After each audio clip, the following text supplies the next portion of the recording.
नमस्कार मंडळी. तर आज आपल्याला बनवायची आहे पौष्टिक आणि खनिजांनी समृद्ध असलेली भाजी म्हणजेच राजगिरा भाजी. तुम्ही ह्याला उपवासाची भाजी सुद्धा म्हणू शकता. तर काय करायचे मंडळी, सर्वात अगोदर भाजी जी आहे ती निवडून घ्यायची आहे आणि ती स्वच्छ अशी धुवून घ्यायची आहे. यानंतर काय केलेलं आहे, गॅसवरती कढई ठेवलेली आहे आणि त्यामध्ये पाणी गरम करण्यासाठी ठेवलेलं आहे. पाणी गरम झाले की यामध्ये आपल्याला भाजी ॲड करायची आहे आणि ही जी भाजी आहे ना ती अगदी 3 ते 4 मिनिटे शिजवून घ्यायची आहे भाजी.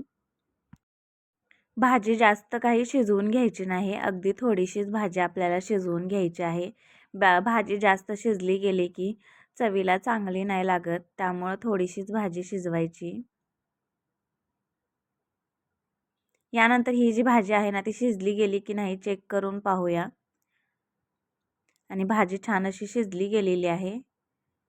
यानंतर ही भाजी आपल्याला काढायची आहे आणि गार पाण्यामध्ये ठेवायची आहे.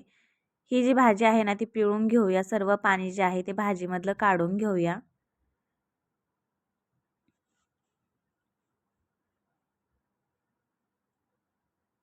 भाजीमधलं पाणीसुद्धा काढून झालेलं आहे. यानंतर फोडणीची तयारी करूया. तर गॅसवरती कढई ठेवलेली आहे आणि तेल टाकलेलं आहे. त्याचबरोबर इथे ठेचलेला लसूण टाकायचा आहे खूप सारा.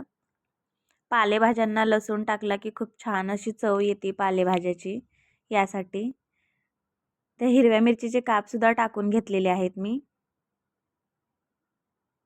हिरवी मिरची परतून घेऊया 2 मिनिटभर तेलामध्ये.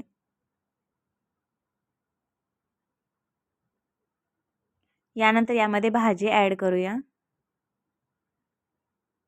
भाजी अशी हातानेच अशी खोलून घेऊया आणि टाकूया.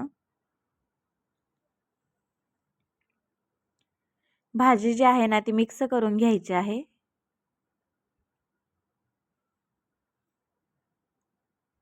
यानंतर यामध्ये आपल्याला चवीनुसार मीठसुद्धा ॲड करायचं आहे.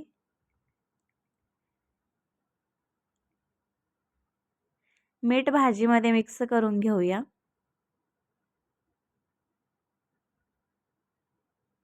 आणि सर्वात शेवटी मंडळी ह्यामध्ये आपल्याला शेंगदाण्याचं कूट ॲड करायचं आहे. याने भाजी खूप छान अशी लागते. शेंगदाण्याचं कूटसुद्धा भाजीमध्ये मिक्स करून घ्यायचं आहे आपल्याला. आणि ही जी भाजी आहे ना ती अगदी 5 ते 10 मिनिटामध्ये बनवून सुद्धा होते. ही भाजी तुम्ही ज्वारीच्या भाकरीसोबत किंवा बाजरीच्या भाकरीसोबत सुद्धा एन्जॉय करू शकता. तर कशी वाटली ही रेसिपी मला नक्की कमेंट्स करून सांगा. आणि ही राजगिरा भाजी माझ्या पद्धतीने तुम्ही एकदा नक्की करून पहा. तुम्हाला सुद्धा ही भाजी नक्कीच आवडेल. धन्यवाद.